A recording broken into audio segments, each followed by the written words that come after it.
Hello everyone, मैं आसिफ अलवी आपका chemistry faculty स्वागत करता हूं आप सभी लोगों का उत्तराखंड डिफेंस एकेडमी के डिजिटल प्लेटफॉर्म पर। हम लेकर के आए हैं आप लोगों के लिए 45 डेज का क्रैश कोर्स। और बेटा मैं आपका केमिस्ट्री के साथ डील करने वाला हूं।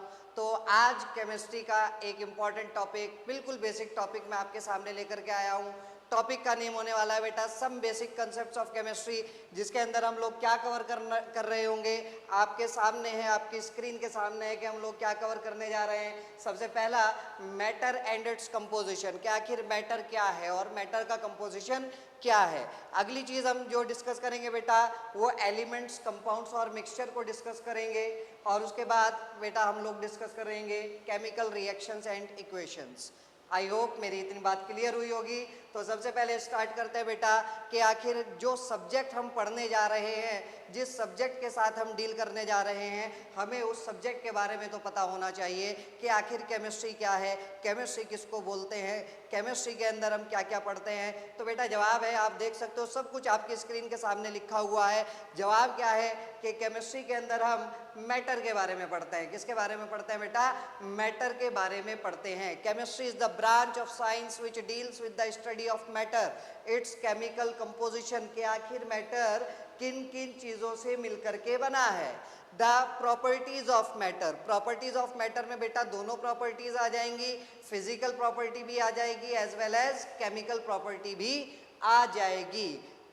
फिजिकल चेंज क्या होता है, केमिकल चेंज क्या होता है, ये सब हम केमिस्ट्री के अंदर देखेंगे। और एनडीए में एक चैप्टर भी है बेटा आपका physical change and chemical change, जिसको मैं आज कवर अप भी कर रहा हूँगा। और लास्ट आपका जब आप किसी रिएक्टेंट को किसी प्रोडक्ट में बदलते हो तो उस दौरान हीट एनर्जी में कितना चेंज आता है, कितनी हीट एनर्जी इवॉल्व होती है या कितनी हीट एनर्जी एब्जॉर्ब होती है, वो सारा का सारा हम केमिस्ट्री के अंदर देखने वाले हैं। तो बेटा केमिस्ट्री की जो डेफिनेशन है कोई छोटी मोटी डेफिनेशन तो नहीं है। केमिस्ट्री अपने आप में एक दरिया है, एक दरिया है अपने आप में। ये एक छोटी सी डेफिनेशन मैंने आपको यहाँ पर बताने की कोशिश करी है कि केमिस्ट्री में मोटा मोटा हम क्या पढ़ते हैं, मैटर के बारे में पढ़ते हैं। तो सर अगर मैटर के बारे में पढ़ रहे हैं तो ये तो बता दो कि मैटर क्या होता है। तो भैया मैटर हम बचपन से जानते हैं, छठी क्लास से जानते हैं कि मैटर क्या होता है। कोई भी चीज जिसके अंदर मास हो या वेट हो, मतलब कोई भी चीज जिसके अंदर कुछ ना कुछ वजन हो। जैसे कि आप मेरे पास देख सकते हो ये पेन है मेरे हाथ में, क्या इसके अंदर कुछ मास है, क्या इसका कुछ वेट है? हाँ सर बिल्कुल, इसके अंदर मास भी है, वेट भी है। अगर बात की जाए बेटा फिजिक्स के अंदर मास अलग होता है और वेट अलग होता है। फिजिक्स में मास को अलग तरीके से डिफाइन करते हैं और वेट को अलग तरीके से डिफाइन करते हैं, बट केमिस्ट्री में मास और वेट का मतलब एक ही होगा। आई होप मेरी बात क्लियर हुई होगी। तो कोई भी चीज़ जिसके अंदर मास हो या वेट हो और वो जगह को घेर रही हो, जगह को ऑक्यूपाई कर रही हो, उसको क्या बोलते हैं बेटा? उसको मैटर बोला जाता है। क्लियर इतनी बात। अगली चीज आती है कि इस पूरे यूनिवर्स में, इस पूरे ब्रह्मांड में जो टोटल क्वांटिटी ऑफ मैटर है बेटा वो हमेशा कंजर्व्ड है, कांस्टेंट है। आप मैटर को ना तो क्रिएट कर सकते हो ना ही आप मैटर को डिस्ट्रॉय कर सकते हो। इसीलिए मैं बोल सकता हूँ कि मैटर को क्रिएट और डिस्ट्रॉय नहीं किया जा सकता। हाँ, मैटर को वन फॉर्म से अनदर फॉर्म में कन्वर्ट जरूर किया जा सकता है। The total quantity of matter available in this universe is conserved, one form of matter can be converted into another form. इसी को बोला जाता है मैटर इज इनडिस्ट्रक्टिबल, और इसी को हम बोलते हैं बेटा law of conservation of mass. Clear हुई इतनी बात? जिस तरीके से मास है बेटा उसी तरीके से एनर्जी भी होता है। एनर्जी क्या है, एनर्जी किसको बोलते हैं? तो energy, what is energy, how will you define energy? If you are having ability to do work, अगर आपके अंदर कार्य करने की क्षमता है, कोई काम करने की क्षमता है, then it is said that you possess energy, आपके पास एनर्जी है। If you are having ability to do work then you are having energy. जिस तरीके से हम मैटर को क्रिएट और डिस्ट्रॉय नहीं कर सकते, उसी तरीके से एनर्जी को भी क्रिएट और डिस्ट्रॉय नहीं किया जा सकता। हाँ, वन फॉर्म ऑफ एनर्जी को अनदर फॉर्म ऑफ एनर्जी में कन्वर्ट जरूर कर सकते हैं।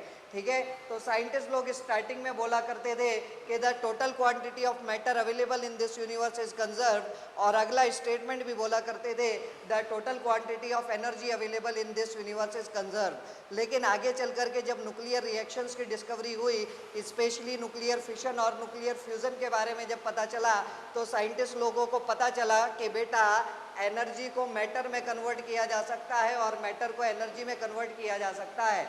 It means energy can be converted into mass as well as mass can be converted into energy.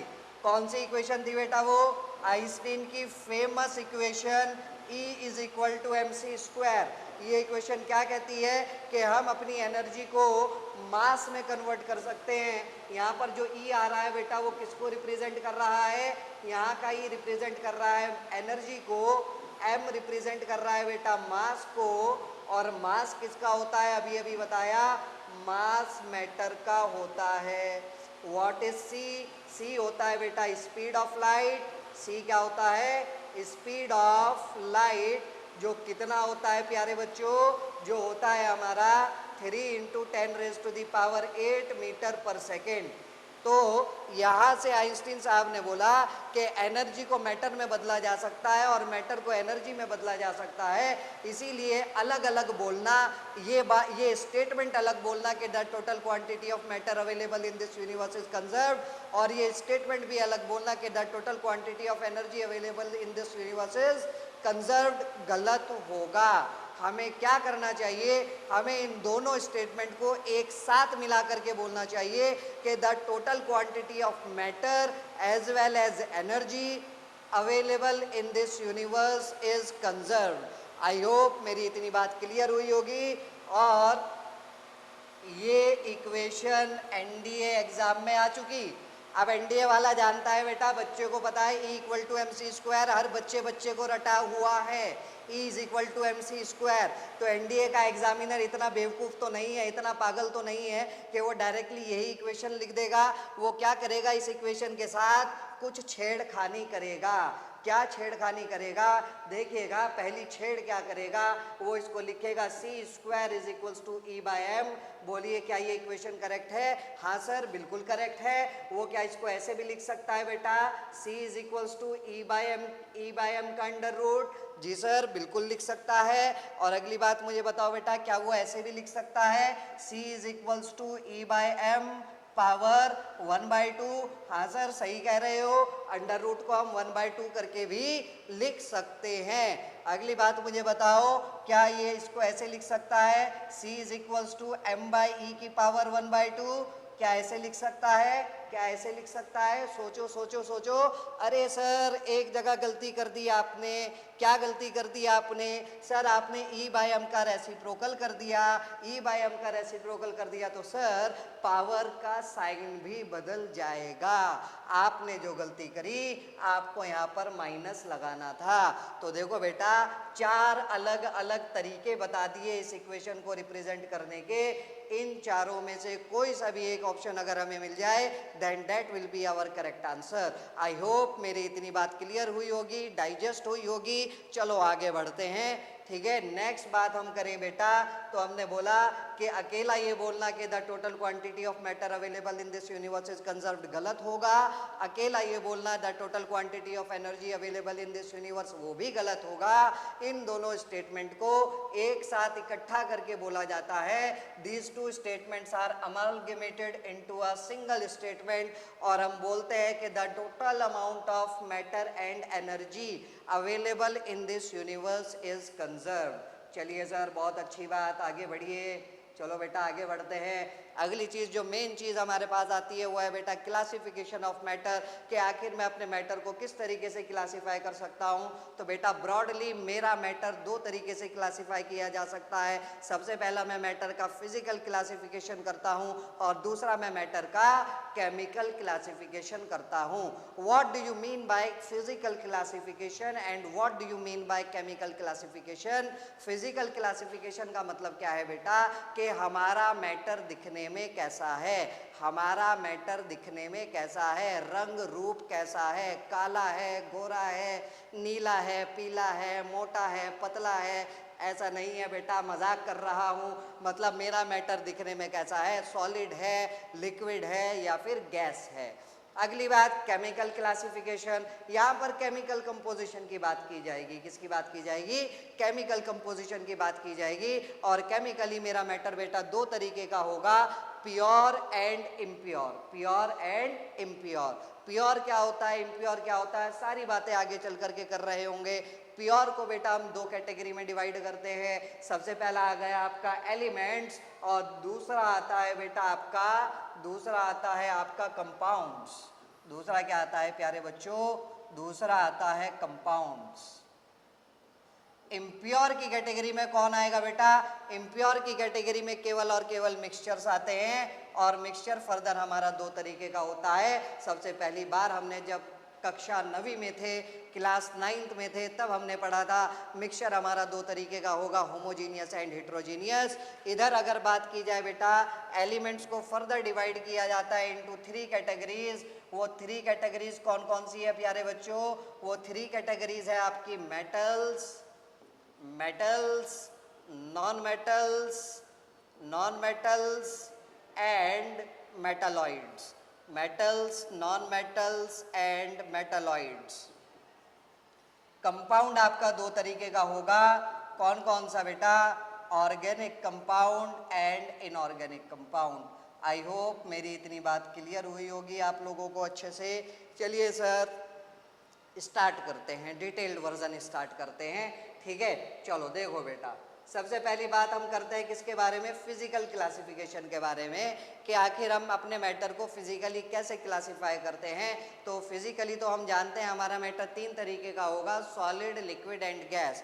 But आखिर ये सॉलिड, लिक्विड और गैस आखिर वजूद में कैसे आई, एग्जिस्टेंस में कैसे आई। तो बेटा इस दुनिया में जितना भी मैटर है, जितना भी मैटर, जितना भी पदार्थ इस दुनिया में प्रेजेंट है, वो सारा का सारा मैटर किससे मिलकर के बना है, वो सारा का सारा मैटर एटम्स या फिर मॉलिक्यूल से मिलकर के बना है।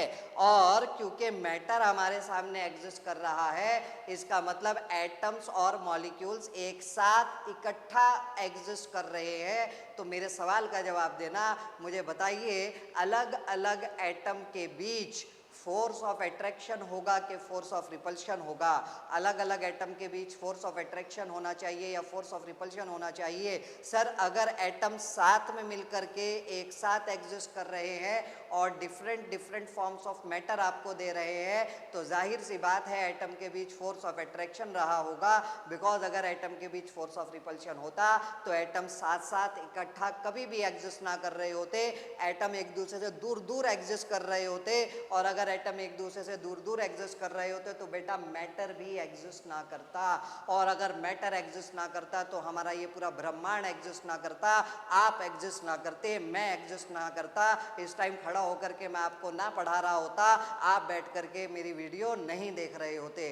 तो इट मीन्स एटम और मॉलिक्यूल, मैटर मेरा एटम या मॉलिक्यूल से मिलकर के बना है और उन एटम या उन मॉलिक्यूल के बीच में फोर्स ऑफ अट्रैक्शन है, जिस फोर्स ऑफ अट्रैक्शन को नाम दिया जाता है इंटर एटॉमिक फोर्स, मतलब दो अलग अलग एटम के बीच लग रही फोर्स, और इंटर मॉलिक्यूलर फोर्स मतलब दो अलग अलग मॉलिक्यूल्स के बीच लग रही फोर्स।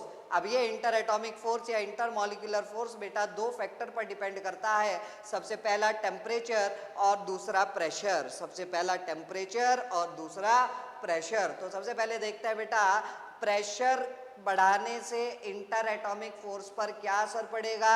सपोज करो मैंने क्या किया, ये मेरे दो हाथ है, मैंने यहाँ पर ऐसे प्रेशर बढ़ा दिया, मैंने क्या किया, ऐसे प्रेशर बढ़ा दिया। आप कहोगे सर कुछ भी नहीं हुआ, अरे मेरे हाथों के बीच में जो गैसियस मॉलिक्यूल्स आ रहे हैं उनसे पूछ करके देखो, वो कहेंगे हमारा तो दम निकल गया, हमें तो पिचका दिया आपने, ठीक है। तो प्रेशर बढ़ाने से क्या हुआ, मॉलिक्यूल्स करीब करीब आ गए, एटम्स करीब करीब आ गए, और जब ये करीब करीब आ गए तो इंटर एटॉमिक फोर्स बढ़ा के घटा, सर इंटर मॉलिक्यूलर फोर्स बढ़ा। तो इट मीन्स प्रेशर बढ़ाने से इंटर एटॉमिक फोर्स या फिर इंटर मॉलिक्यूलर फोर्स बढ़ता है। क्लियर हुई बात। अगला टेम्परेचर देखते हैं बेटा, टेम्परेचर बढ़ाने से क्या होगा, टेम्परेचर बढ़ाने से मॉलिक्यूल्स की काइनेटिक एनर्जी बढ़ेगी, काइनेटिक एनर्जी बढ़ेगी तो उनकी एक दूसरे से दूर दूर भागने की टेंडेंसी, एस्केपिंग टेंडेंसी बढ़ेगी, और जब एस्केपिंग टेंडेंसी बढ़ेगी मॉलिक्यूल दूर दूर जाएंगे तो क्या होगा, इंटर मॉलिक्यूलर फोर्स घट जाएगा। इसीलिए मैंने लिखा इंटर मॉलिक्यूलर फोर्स प्रेशर के डायरेक्टली प्रोपोर्शनल होता है और टेम्परेचर के इनवर्सली प्रोपोर्शनल होता जाता है। आई होप मेरी इतनी बात क्लियर हुई होगी आप सभी लोगों को। ठीक है, अगली बात पे चर्चा करते हैं बेटा। अगली बात क्या है कि अगर ये इंटरमॉलिक्यूलर फोर्स बहुत ज़्यादा हुआ तो सर सॉलिड स्टेट एग्जिस्ट करेगा। अगर इंटरमॉलिक्यूलर फोर्स नेग्लिजिबल हुआ तो सर गैसियस फेज एग्जिस्ट करेगा।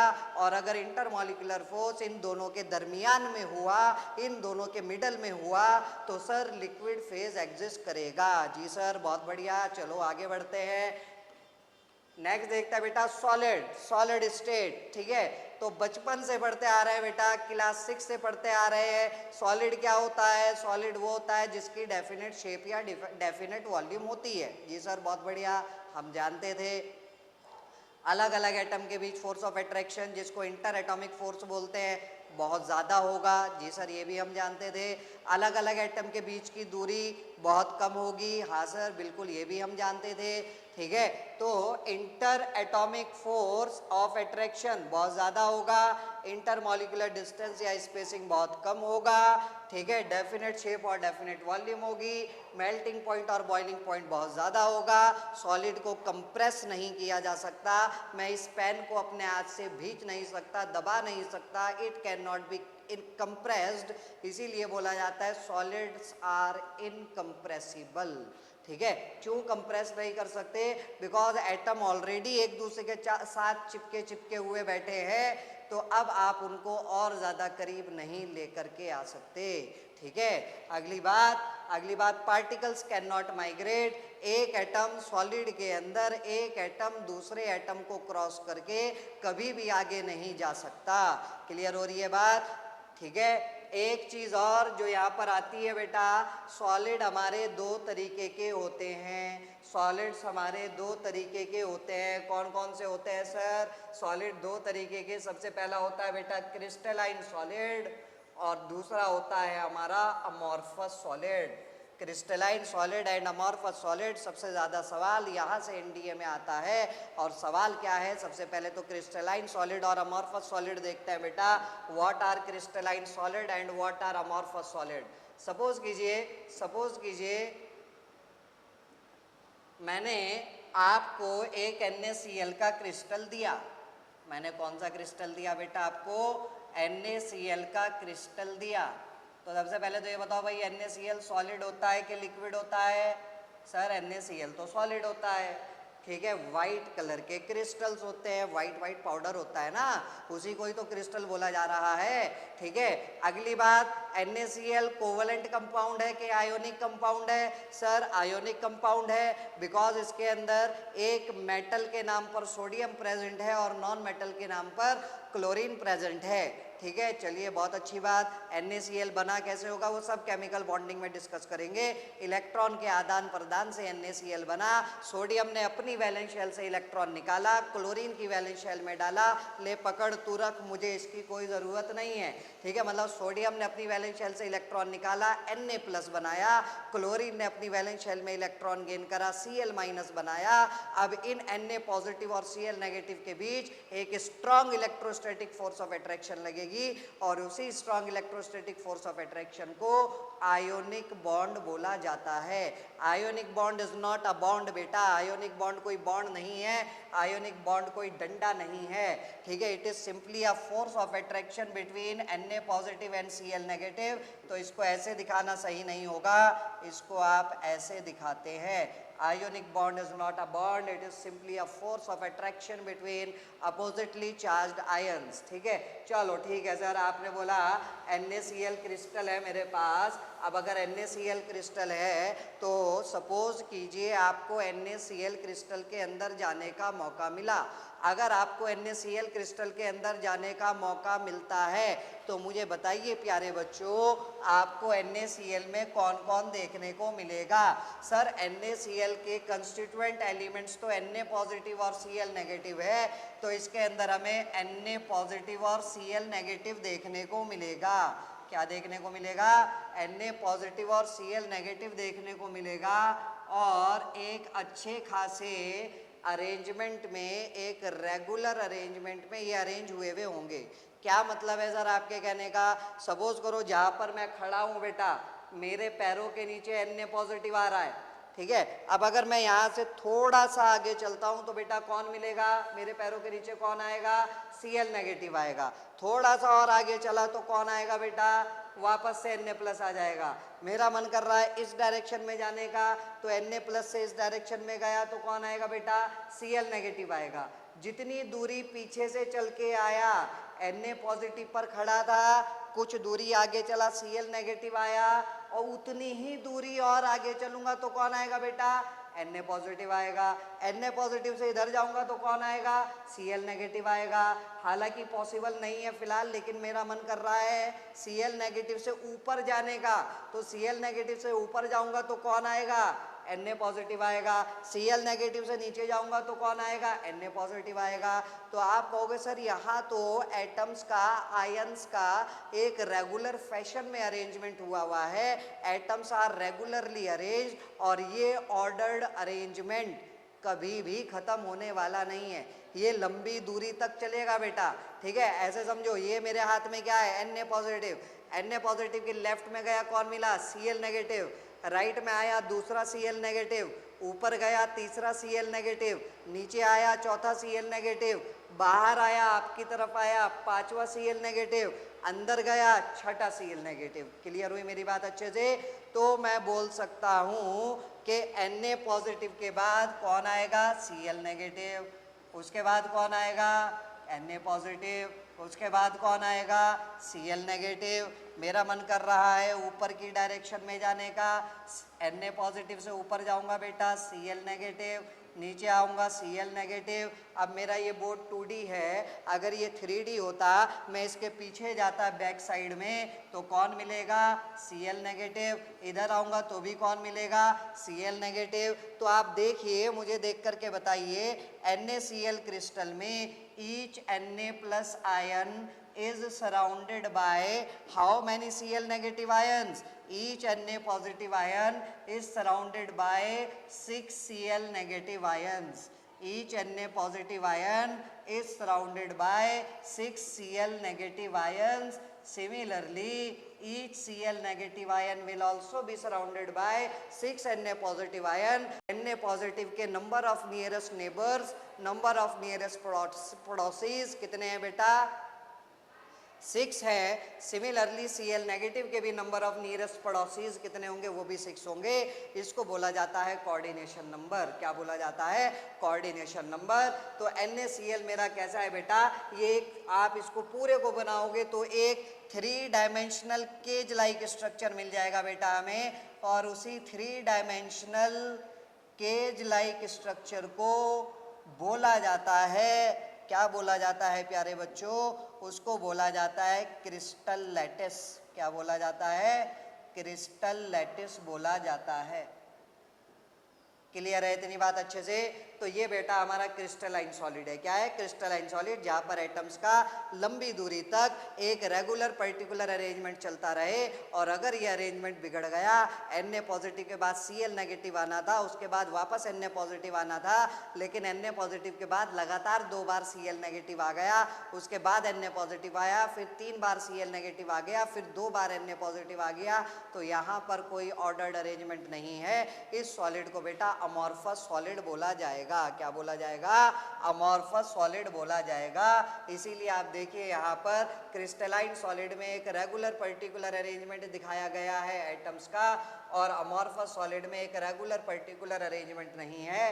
अब एनडीए में जो सवाल आता है बेटा, एनडीए वाला सबसे ज्यादा सवाल पूछता है किसके बारे में, गिलास के बारे में। किसके बारे में, गिलास के बारे में। गिलास कैसा सॉलिड है, गिलास क्रिस्टलाइन सॉलिड है कि अमॉर्फस सॉलिड है? तो जवाब होगा बेटा, गिलास हमारा एक अमॉर्फस सॉलिड होता है। गिलास is not a crystalline solid, गिलास एक अमॉर्फस सॉलिड है। और अगली बात, पहली बात तो ये हो गई, गिलास क्या है बेटा, गिलास अमॉर्फस सॉलिड है। दूसरी बात क्या हो गई कि गिलास जो है हमारा वो हकीकत में सॉलिड है ही नहीं। अरे क्या बोल रहे हो सर, गिलास सॉलिड नहीं है, गलत पढ़ा रहे हो आप तो। नहीं बेटा, गिलास सॉलिड ही नहीं है, गिलास एक्चुअल में लिक्विड है। किसी लिक्विड को बहुत ज़्यादा ठंडा किया गया तब जाकर के वो गिलास बना। इसीलिए बोला जाता है कि गिलास is a super cooled liquid. गिलास क्या है प्यारे बच्चों, गिलास हमारा एक सुपर कूल्ड लिक्विड है। गिलास हमारा क्या है? एक सुपर कूल्ड लिक्विड है। और आप कहोगे यार अच्छा लिक्विड है, अभी तक तो हम धोखेबाजी में थे, अभी तक तो हमें धोखा मिल रहा था। हाँ बिल्कुल धोखा मिल रहा था। गिलास एक धोखा देने वाला सॉलिड है, और जो धोखा देता हो उसको क्या बोलते हैं? सर उसको बेवफा बोलते हैं। अरे भाई बेवफा तो बोलते हैं, लेकिन केमिस्ट्री की भाषा में क्या बोलेंगे उसको? केमिस्ट्री की भाषा में उसको बोला जाता है सूडो। PSEUDO। क्या तो सूडो की स्पेलिंग ने भी धोखा दे दिया, पी साइलेंट होता है। तो गिलास क्या है बेटा? सूडो सॉलिड है। तो कितनी बातें बताई? 3 बातें बताई।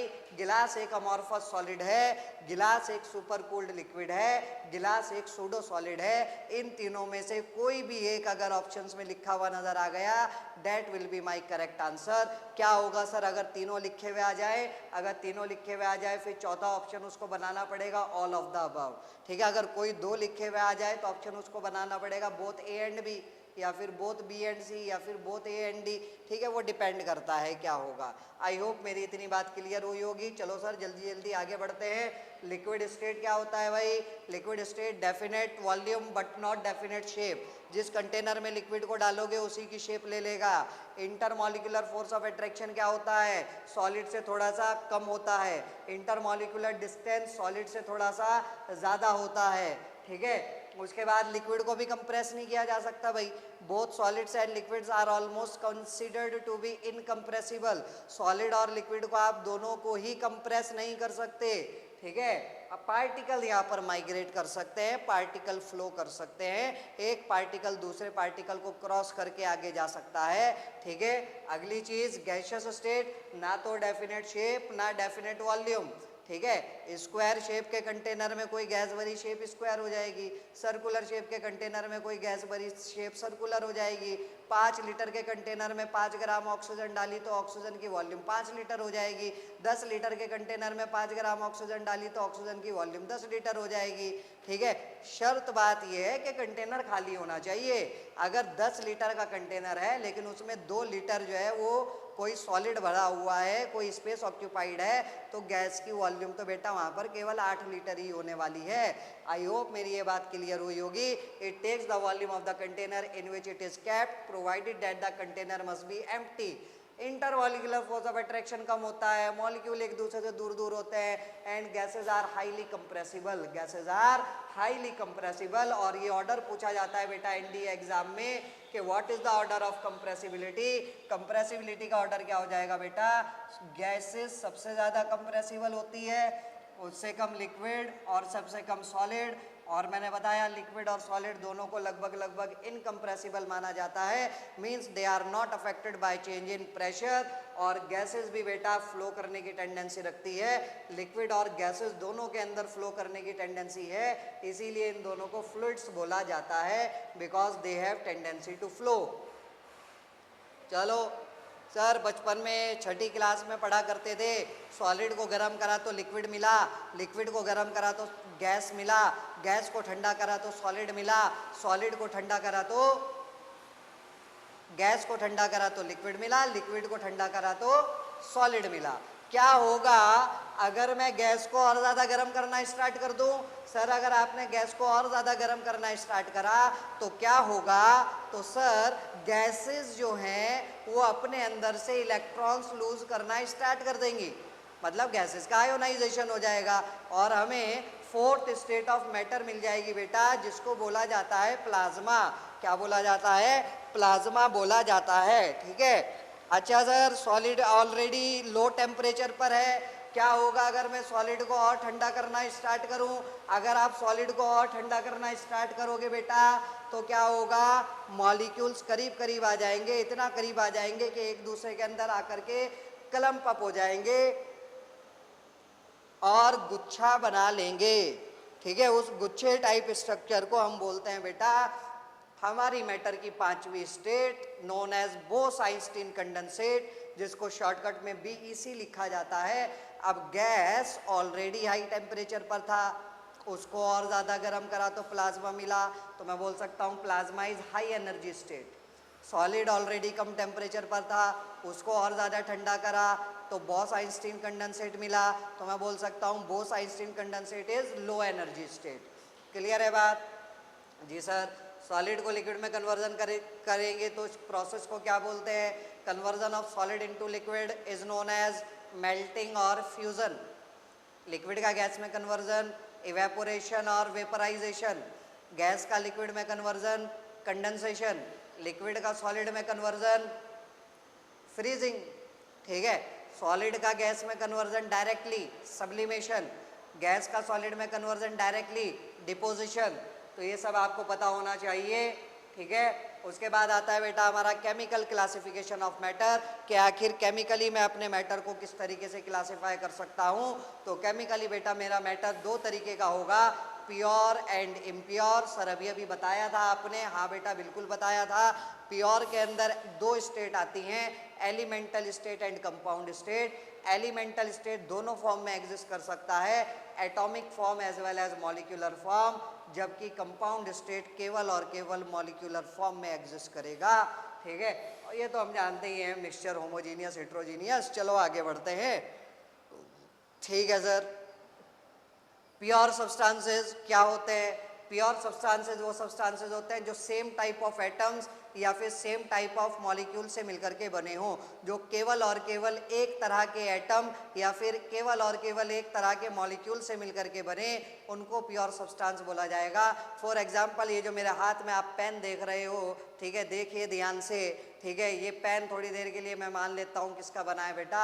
आयरन का बना है। किसका बना है? आयरन का बना है। तो बेटा इस पेन के अंदर सारे के सारे एटम किसके होंगे? सर आयरन के होंगे। क्या कुछ ऐसा होगा कि गलती से एक आधा एटम कॉपर का भी मिल जाए, सिल्वर का भी मिल जाए? क्या ऐसा पॉसिबल है? नहीं सर, ऐसा बिल्कुल भी पॉसिबल नहीं है। सर अगर ऐसा हो गया कि एक आधा एटम कॉपर का, जिंक का, सिल्वर का या गोल्ड का मिल गया, फिर तो मुझे इसको प्योर बोलने का अधिकार ही नहीं है, मुझे इसको प्योर बोलने का राइट ही नहीं है। तो प्योर तो मैं किसको बोलूँगा? प्योर केवल और केवल उसको बोला जाएगा जो सेम टाइप ऑफ एटम से मिलकर के बना हो या फिर सेम टाइप ऑफ मॉलिक्यूल से मिलकर के बना हो। सपोज कीजिए मेरे पास एक बीकर है बेटा, मेरे पास क्या है? एक बीकर है। उस बीकर के अंदर मैंने क्या किया? मैंने पानी भरा। उस बीकर के अंदर मैंने पानी भरा। ठीक है। ये देखो नीला नीला पानी नज़र आ रहा है। हाँ सर, बहुत सुंदर सुंदर सा नज़र आ रहा है। ये नीला नीला पानी मैंने इसके अंदर भरा। ठीक है। बताओ क्या इस बीकर में सारे के सारे मॉलिक्यूल पानी के होंगे? हाँ सर, पानी भरा है तो सारे के सारे मॉलिक्यूल पानी के होंगे।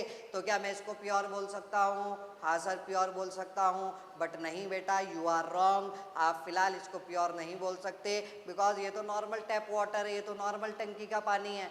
और नॉर्मल टंकी के पानी को अगर प्योर बोल रहे हो तो क्या आप पी लोगे नॉर्मल टंकी का पानी? नहीं सर, हम तो एक्वागार्ड लगाते हैं, हम तो आरओ लगाते हैं तब पीते हैं। इसका मतलब क्या है? इसका मतलब इस पानी के अंदर अभी कुछ डिजॉल्व्ड इम्प्योरिटीज़ है, अभी कुछ मिनरल्स हैं, कुछ आयन्स हैं। ठीक है। पानी के अंदर sodium ion, potassium ion, calcium ion, magnesium ion, अलग अलग तरह के आयन्स प्रेजेंट होते हैं जिनकी रिक्वायरमेंट हमारी बॉडी को पड़ती है। तो सर क्या करना पड़ेगा? उन सब आयन्स को हटाओ, उन सब आयन्स को हटाना पड़ेगा। ठीक है। और उन सब आयन्स को हटाने के लिए क्या करूं? क्या पानी के अंदर हाथ डालूं और उन आयन्स को पकड़ पकड़ के बाहर निकालूं? नहीं सर, ऐसा तो नहीं हो सकता। हमें क्या करना पड़ेगा? हमें पानी का डिस्टिलेशन करना पड़ेगा। क्या करना पड़ेगा? पानी का डिस्टिलेशन करना पड़ेगा। सारे आयन्स रिमूव हो जाएंगे, तब जाकर के जो पानी बचेगा, तब आप कहने का अधिकार रख सकते हो कि उस पानी के अंदर केवल और केवल सारे मॉलिक्यूल्स किसके होने वाले हैं? केवल और केवल सारे मॉलिक्यूल्स पानी के ही होने वाले हैं। तो इसीलिए मैं उसको तब जाकर के प्योर बोलूंगा बेटा। अगर नॉर्मल टंकी का पानी है उसको प्योर नहीं बोल सकते। क्लियर हो गई मेरी बात? चलो आगे बढ़ते हैं। नेक्स्ट एलिमेंटल स्टेट आता है बेटा। एलिमेंटल स्टेट क्या होता है? अभी अभी बोला ना, प्योर वो होंगे जो सेम टाइप ऑफ एटम से मिलके बने या सेम टाइप ऑफ मॉलिक्यूल से मिलकर के बने। अगर सेम टाइप ऑफ एटम है तो एलिमेंटल स्टेट कहलाया जाएगा। अगर सेम टाइप ऑफ एटम है तो एलिमेंटल स्टेट कहलाया जाएगा। तो only one type of atoms are present. और एक चीज और देख लो बेटा, यहाँ पीछे लिखा हुआ है कि यहाँ पर फिक्स कंपोजिशन होता है। क्या मतलब है सर फिक्स कंपोजिशन का, वो अभी धीरे धीरे आगे चल के समझ में आएगा। ठीक है, तो एलिमेंटल स्टेट बेटा फर्दर हमारा दो तरीके का हो सकता है, एटॉमिक फॉर्म में भी हो सकता है as well as molecular form में भी हो सकता है। क्या मतलब है सर एटॉमिक फॉर्म का और मॉलिक्यूलर फॉर्म का? तो देखिएगा बेटा, एटॉमिक फॉर्म में मैंने आपके सामने यहाँ पर कितने एटम रखे, मैंने आपके सामने यहाँ पर ये 8 अलग अलग एटम रखे, ये 8 अलग अलग एटम रखे हुए हैं। क्या इन एटम के बीच में कोई बॉन्ड बना हुआ है? नहीं सर, कोई बॉन्ड बना हुआ हमें तो नजर नहीं आ रहा, आठों के आठों अकेले रखे हुए हैं। और एक बात मुझे और बताओ, ये आठों के आठों हाइड्रोजन एटम्स, आठों के आठों हाइड्रोजन एटम्स क्या सेम टाइप ऑफ एटम से मिलकर के बने होंगे? हाँ सर, इस हाइड्रोजन के अंदर भी लाखों करोड़ों अरबों खरबों हाइड्रोजन एटम आ रहे होंगे। सारे के सारे एटम किसके होंगे? सर हाइड्रोजन के ही होंगे। ठीक है, तो क्या मैं इसको प्योर बोल सकता हूँ? जी सर, आप बिल्कुल इसको प्योर बोल सकते हो, बिना किसी झिझक के आप इसको प्योर बोल सकते हो। अब सुनना ध्यान से, आठों के आठों हाइड्रोजन एटम अकेले हैं, तो इसीलिए मैं क्या बोल सकता हूँ बेटा, कौन सी फॉर्म है? एटॉमिक फॉर्म है। और सारे के सारे हाइड्रोजन एटम से मिलकर के बने हैं, हाइड्रोजन के अलावा कोई दूसरा एलिमेंट प्रेजेंट नहीं है, तो मैं बोल सकता हूँ एलिमेंटल स्टेट में प्रेजेंट है। किस में प्रेजेंट है? एलिमेंटल स्टेट में प्रेजेंट है। अब क्या हुआ, क्या हुआ, हाइड्रोजन का अकेले मन नहीं लगा, जैसे मेरा अकेले मन नहीं लगता, हाइड्रोजन का भी अकेले मन नहीं लगा। हाइड्रोजन ने सोचा कि मैं अपने एक पार्टनर को तलाश करता हूँ, और हाइड्रोजन ने अपने एक पार्टनर को पकड़ा। हाइड्रोजन का एटॉमिक नंबर 1 है। अगर एटॉमिक नंबर 1 है बेटा, तो इसका मतलब हाइड्रोजन के पास कितना इलेक्ट्रॉन है? हाइड्रोजन के पास एक इलेक्ट्रॉन है। और बेटा इस दुनिया में हर कोई स्टेबल रहना चाहता है, मैं भी स्टेबल रहना चाहता हूँ, आप भी स्टेबल रहना चाहते हो।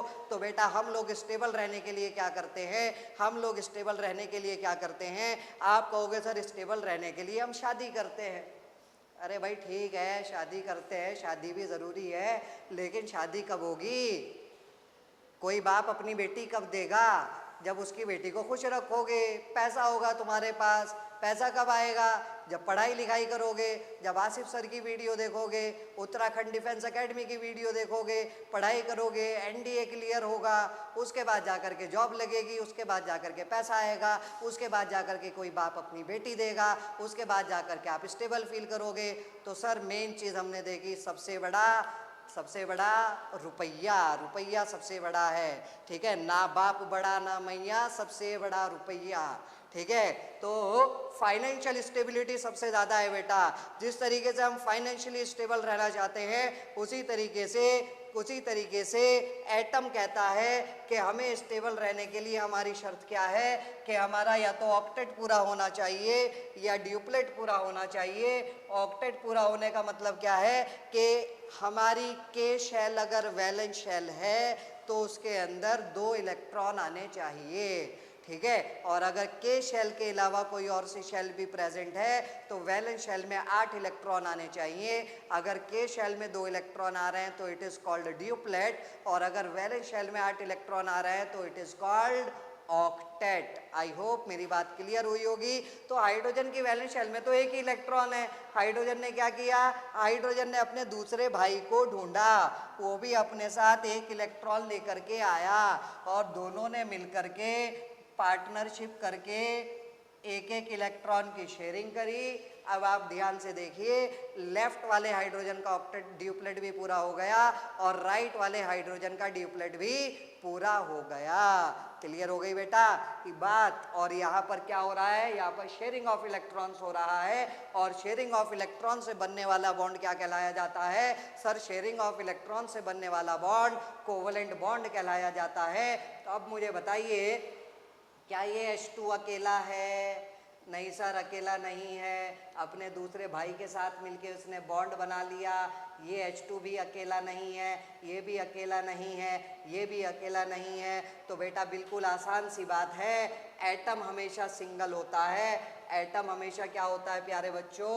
एटम हमेशा सिंगल होता है, एटम इज ऑलवेज सिंगल। और सर मॉलिक्यूल सिंगल नहीं होता, क्योंकि वो दो या दो से ज़्यादा एटम से मिलकर के बना होता है। मॉलिक्यूल सिंगल नहीं होता, तो मॉलिक्यूल मिंगल होता है। मॉलिक्यूल क्या होता है? मिंगल होता है। तो इसको बोला जाएगा बेटा मॉलिक्यूलर फॉर्म, और इसको बोला जाएगा एटॉमिक फॉर्म।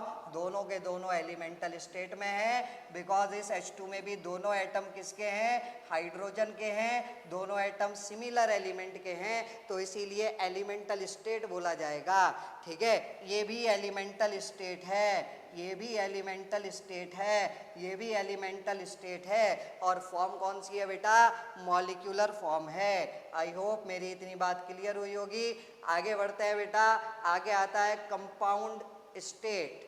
ठीक है, अगर एटम डिफरेंट एलिमेंट्स के हैं, अगर डिफरेंट एलिमेंट के एटम्स है, जैसे कि आप देखिए मैं एक हाइड्रोजन उठा करके लाया जो एलिमेंटल स्टेट में है और एटॉमिक फॉर्म में है, मैं दूसरा एलिमेंट क्लोरीन उठा करके लाया, ये भी एलिमेंटल स्टेट और प्योर फॉर्म में है, एटॉमिक फॉर्म में है। इन दोनों ने आपस में मिलकर के बॉन्ड बनाया। कैसे बॉन्ड बनाया सर? हाइड्रोजन का एटॉमिक नंबर 1, इलेक्ट्रॉनिक कन्फिग्रेशन 1, तो वैलेंस शेल में कितना इलेक्ट्रॉन होगा? वैलेंस शेल में 1 इलेक्ट्रॉन होगा। ठीक है सर। और क्लोरीन का एटॉमिक नंबर कितना होता है? क्लोरीन का एटॉमिक नंबर होता है सर 17। अगर क्लोरीन का एटॉमिक नंबर 17 है तो सर उसकी कन्फिग्रेशन होगी 287। अगर उसकी कन्फिग्रेशन 287 है, इट मीन्स सर उसकी वैलेंस शेल में 7 इलेक्ट्रॉन प्रेजेंट है। कितने इलेक्ट्रॉन प्रेजेंट है बेटा? देखो 7 इलेक्ट्रॉन दिखा दिए क्लोरीन की वैलेंस शेल में। अब हाइड्रोजन ने और क्लोरीन ने मिलकर के यहाँ पर बॉन्ड बना लिया।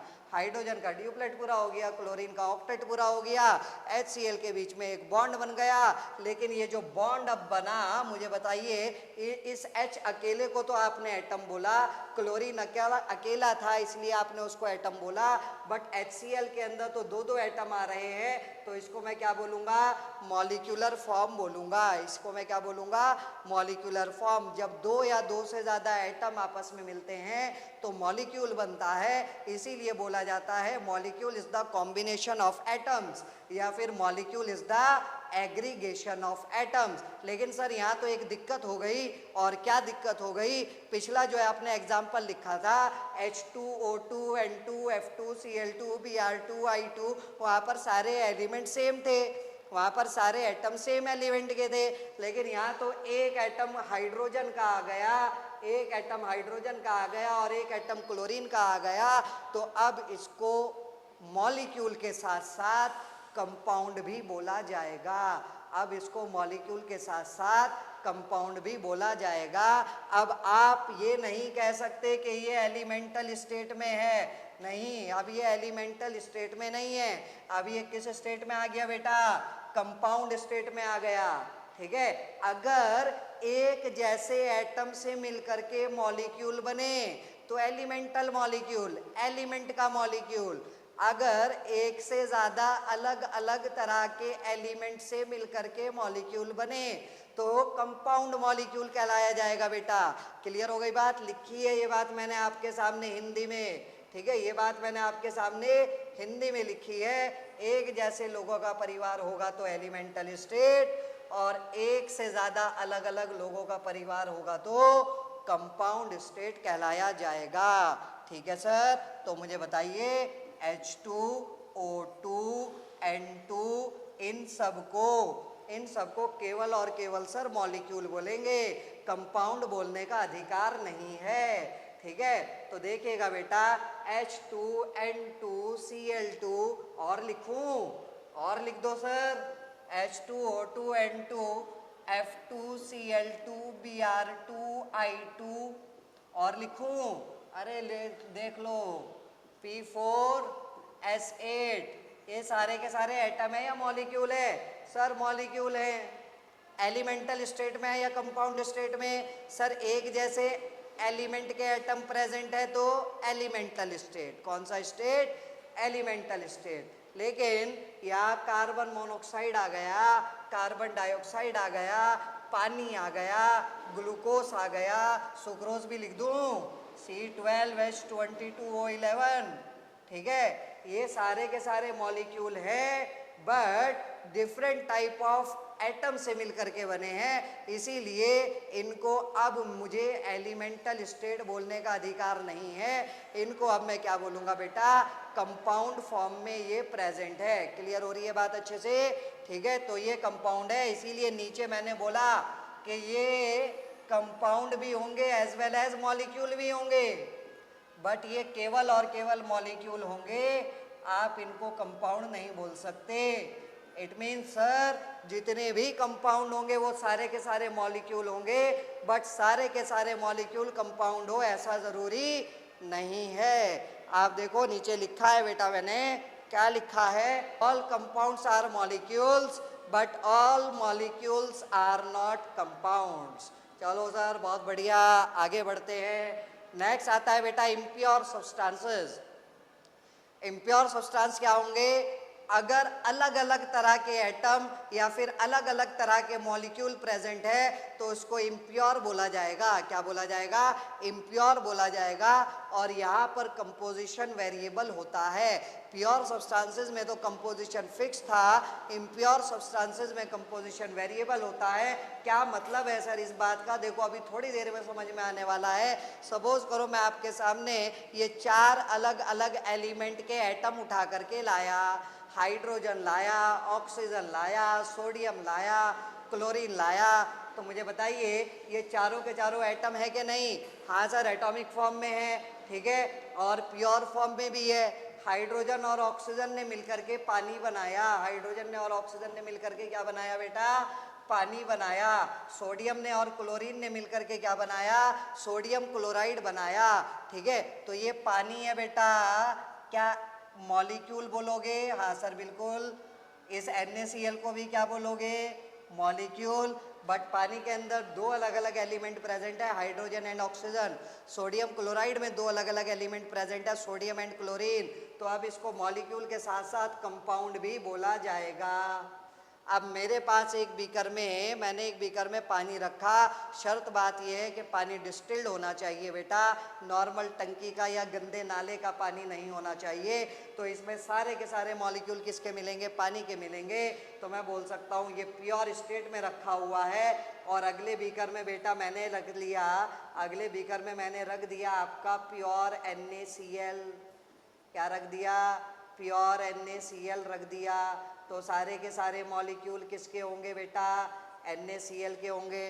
सपोज करो थोड़ी देर के लिए पानी के मॉलिक्यूल्स को मैं कैपिटल A बोल देता हूँ और NaCl के मॉलिक्यूल्स को बेटा मैं थोड़ी देर के लिए कैपिटल B बोल देता हूँ। क्या बोल देता हूँ? कैपिटल B बोल देता हूँ। तो इस बीकर में सारे के सारे मॉलिक्यूल पानी के होंगे, इस बीकर में सारे के सारे मॉलिक्यूल NaCl के होंगे। अब क्या किया सर आपने? अब क्या किया? मैं एक बीकर उठा करके लाया, एक बीकर उठा करके लाया, इसको भी इसमें उड़ेल दिया, इसको भी इसमें उड़ेल दिया, इसके अंदर डाल दिया। अब जब इस तीसरे बीकर में पानी और NaCl दोनों को आपस में मिलाया तो क्या होगा बेटा? क्या अब ये प्योर फॉर्म में रह जाएगा? अब इस बीकर में क्या आपको केवल और केवल पानी के मॉलिक्यूल्स नजर आएंगे? नहीं सर, अब इसमें केवल और केवल पानी के मॉलिक्यूल्स नजर आने वाले नहीं है, ना इसमें केवल और केवल NaCl के मॉलिक्यूल्स नजर आएंगे। तो क्या होगा? इसके अंदर NaCl एज वेल एज पानी दोनों के मॉलिक्यूल्स नजर आएंगे।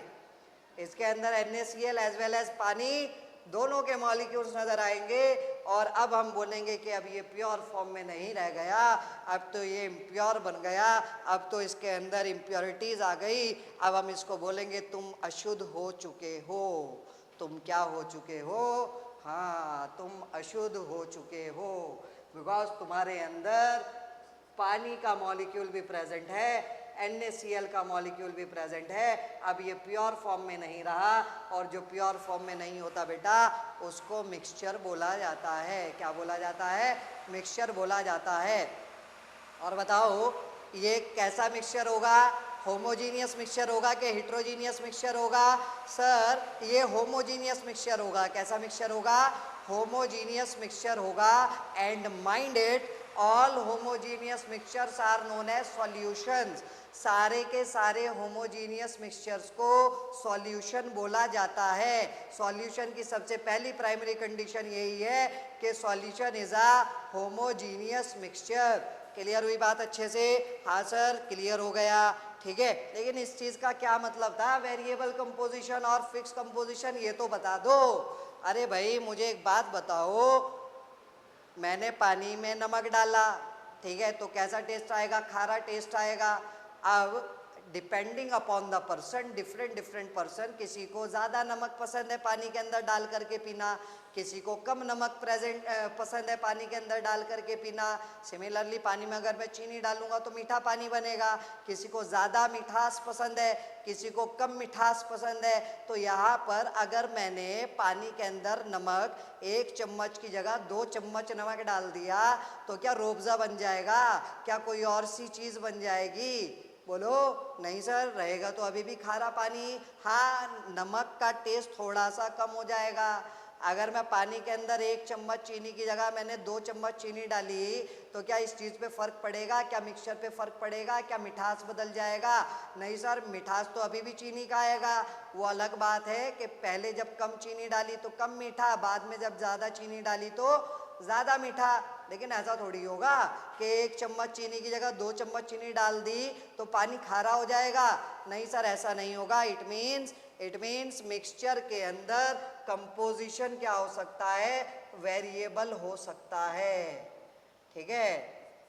मज़ा सा नहीं आया सर, मज़ा सा नहीं आया। चलो देखो मज़ा अब आएगा। सपोज करो मैं भेलपुरी बनाना चाह रहा हूँ। क्या बनाना चाह रहा हूँ बेटा? भेलपुरी बनाना चाह रहा हूँ। तो भेलपुरी मिक्सचर है कि कंपाउंड है? सर किसी को भेलपुरी में भेल ज़्यादा पसंद होती है या फिर किसी को भेलपुरी में पूरी ज़्यादा पसंद होती है। अगर मैंने भेल की क्वांटिटी कम या ज़्यादा कर दी तो क्या उससे भेलपुरी पे कोई असर पड़ेगा? न, क्या भेलपुरी की जगह कुछ और क्या गोलगप्पे बन जाएंगे? नहीं सर, ऐसा नहीं होने वाला। अगर भेलपुरी में पूरी ज़्यादा कर दी तो क्या कुछ और बदल जाएगा? क्या कोई जादुई चीज़ आ जाएगी निकल के सामने? नहीं सर, ऐसा कुछ नहीं होने वाला। रहेगी तो तब भी भेलपुरी, पहले भी भेलपुरी थी, अब भी भेलपुरी रहेगी। इट मीन्स मिक्सचर के अंदर कंपोजिशन फिक्स हो ऐसा ज़रूरी नहीं है। आप अपनी मर्जी अनुसार, अपनी इच्छा अनुसार कितना ही आप कंस्टिट्यूएंट्स को आपस में मिक्स कर सकते हो। लेकिन पानी क्या है? पानी सर एक कंपाउंड है। पानी एक कंपाउंड है। आपने बोला भेलपुरी में भेल कम कर दी, पूरी ज़्यादा कर दी, या भेल ज़्यादा कर दी, पूरी कम कर दी, उससे भेलपुरी पर कोई असर नहीं पड़ने वाला। चलो फिर एक काम करो, मेरा मन कर रहा है पानी में ऑक्सीजन थोड़ा सा बढ़ा दूं। एक्वेटिक स्पीशीज के लिए, बेचारों के लिए फ़ायदा हो जाएगा। ऑक्सीजन थोड़ी सी बढ़ा देंगे तो ज़्यादा मात्रा में। 1 ऑक्सीजन बढ़ा दिया, अरे भैया ये तो अनर्थ हो गया, घोर अनर्थ हो गया। क्या अनर्थ हो गया यहाँ पे? यहाँ पे तो ये कंपाउंड ही बदल गया, कंपाउंड ही चेंज हो गया, ठीक है। यहाँ पर आप 1 ऑक्सीजन घटा या बढ़ा नहीं सकते। अब ये पानी नहीं रह गया बेटा। अब तो ये क्या बन गया? अब तो सर ये हाइड्रोजन परऑक्साइड बन गया। क्या बन गया?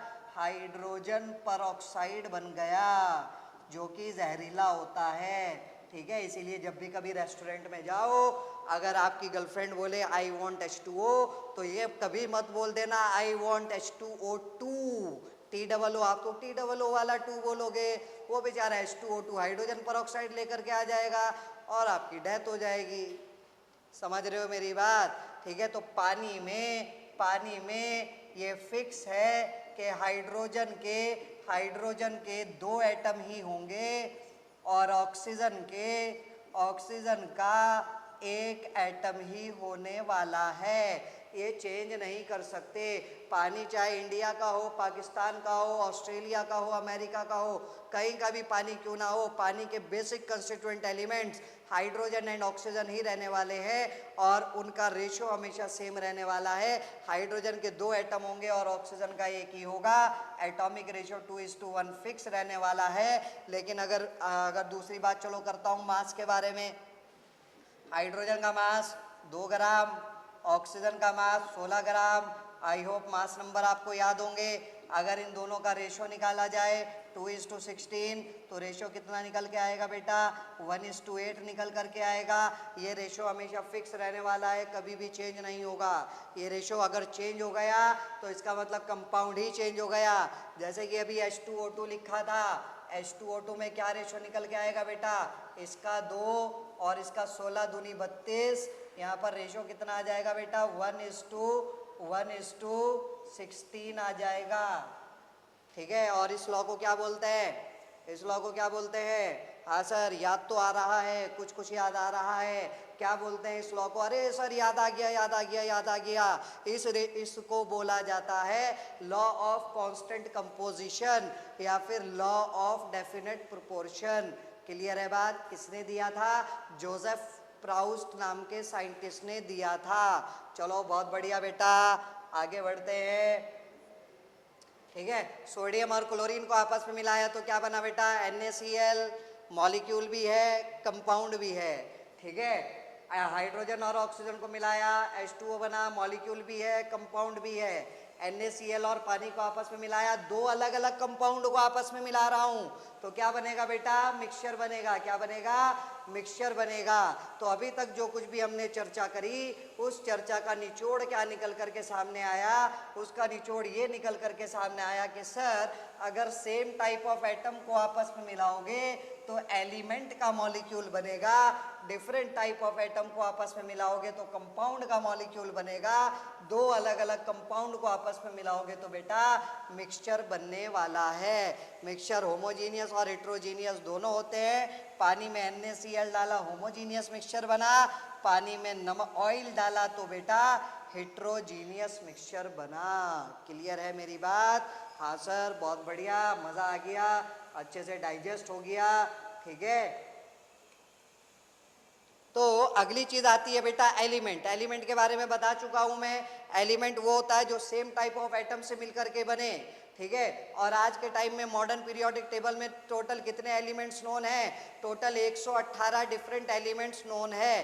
तो इट मीन्स हमारी इस दुनिया में, इस ब्रह्मांड में टोटल 118 डिफरेंट एटम्स प्रेजेंट है। टोटल 118 डिफरेंट एटम्स प्रेजेंट है। एलिमेंट आपका एटॉमिक फॉर्म और मॉलिक्यूलर फॉर्म दोनों में हो सकता है। और ये एलिमेंट की डेफिनेशन जो हमें बचपन में पढ़ाई जाती थी, एलिमेंट मैटर की सबसे सिंपल से सिंपल फॉर्म है जिसको हम और ज़्यादा फर्दर सब डिवाइड नहीं कर सकते into more simpler substances by any physical method और केमिकल मेथड।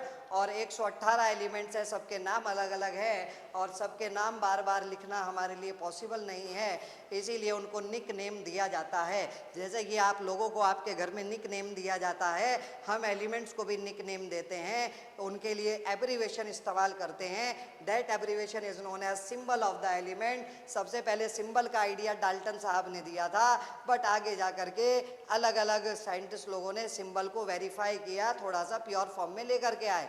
ये सर तो सर हम सब जानते हैं, आप हमें वो बात बताइए, आप हमें वो बात बताइए। क्या बात बताइए? कि सोडियम की स्पेलिंग में Na नहीं आता, बट फिर भी उसका सिंबल Na है, फिर भी उसका सिंबल Na है। कॉपर की स्पेलिंग में Cu नहीं आता, फिर भी उसका सिंबल कॉपर Cu है। ठीक है, तो बेटा ये नाम उनके लैटिन नेम से डिराइव हुए हैं। कहाँ से डिराइव हुए हैं? लैटिन नेम से डिराइव हुए हैं। तो आप देखिए सोडियम कहाँ से डिराइव हुआ बेटा? सोडियम आया लैटिन नेम नेट्रियम से, सोडियम आया लैटिन नेम नेट्रियम से, पोटेशियम आया लैटिन नेम कैलियम से, आयरन आया लैटिन नेम फेरम से, कॉपर आया लैटिन नेम क्यूप्रम से, सिल्वर आया लैटिन नेम अर्जेंटम से, टिन आया लैटिन नेम स्टेनम से, एंटीमनी आया लैटिन नेम स्टीबियम से, और केवल मात्र ये ऐसा एलिमेंट है टंगस्टन जो जर्मन नेम वुल्फ्रम से डिराइव हुआ है, जर्मन नेम से डिराइव हुआ है। बाकी सब लैटिन नेम से आए हैं। गोल्ड फिर से लैटिन नेम, गोल्ड फिर से लैटिन नेम किससे आया बेटा? ऑरम से आया। ठीक है, मरकरी लैटिन नेम हाइड्रोजीरम से आया, लेड लैटिन नेम प्लम्बम से आया। क्लियर है सर? हाँ सर, बहुत अच्छी बात, मज़ा ही आ गया। चलो आगे बढ़ते हैं। नेक्स्ट देखिए बेटा, ये नाम याद होने चाहिए, पूछ सकता है। एलिमेंट्स हमने बोला था, आगे फर्दर मेटल, नॉन मेटल और मेटलॉइड्स, मेटल्स क्या होते हैं, नॉन मेटल्स क्या होते हैं? सर मेटल्स डक्टाइल होते हैं, मैलिएबल होते हैं, good conductor of heat and electricity होते हैं, सोनोरस होते हैं, ठीक है, चोट मारो तो टन की आवाज़ आती है, इसीलिए कहते हैं मेटल जो है पीतल का बना हुआ है। पीतल क्यों बोल रहे हो सर आप? अरे बेटा वो गाना नहीं सुना, ये दुनिया पीतल दी, ठीक है, मजाक कर रहा हूँ, सीरियस मत लेना, ठीक है। मेटल्स जो है बेटा, मेटल्स वो होते हैं, वो एलिमेंट जिनकी वैलेंस शेल में 1, 2 या 3 इलेक्ट्रॉन्स आए उनको मेटल्स बोला जाता है, और वो अपना ऑक्टेट पूरा करने के लिए 1, 2 या 3 इलेक्ट्रॉन्स लूज करेंगे। लूज करने के बाद पॉजिटिवली चार्ज आयन बनाएंगे जिनको कैटायन बोला जाता है, इसीलिए metals are electropositive, metals are electropositive. और उनकी ये टेंडेंसी, कौन सी टेंडेंसी सर? उनकी ये टेंडेंसी, इलेक्ट्रॉन को लूज करने की टेंडेंसी कहलाई जाती है इलेक्ट्रोपॉजिटिविटी। मेटल्स इलेक्ट्रोपॉजिटिव होते हैं और उनकी इलेक्ट्रॉन लूज करने की टेंडेंसी कहलाई जाती है बेटा इलेक्ट्रोपॉजिटिविटी। सर इलेक्ट्रोपॉजिटिविटी और इलेक्ट्रोपॉजिटिव में क्या डिफरेंस है? इलेक्ट्रोपॉजिटिविटी और इलेक्ट्रोपॉजिटिव में क्या डिफरेंस है?